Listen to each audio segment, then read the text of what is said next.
তোরে বুঝাম, আমি দেখব তুই কার সামনে অহংকার করলি।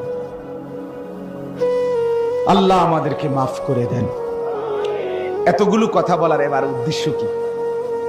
এটাই আমার শেষ অংশ বয়ানের।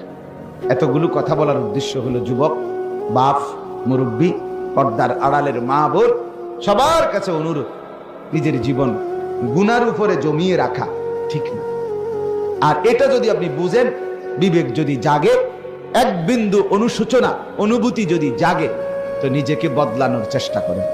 আর এই বদলানোর একটা সুযোগ মাহে রমজান। বলেন আলহামদুলিল্লাহ। ভাইয়া, তুমি যদি চেষ্টা করো বদলাইতে পারো। তুমি দেখো, একটু ভালো হয়ে দেখো, একটু চরিত্রবান হইয়া দেখো। আমি আবারও বলি দোস্ত, সমবয়সীদের আড্ডায় নিজের পরিচয় খুঁজে পাইবে না।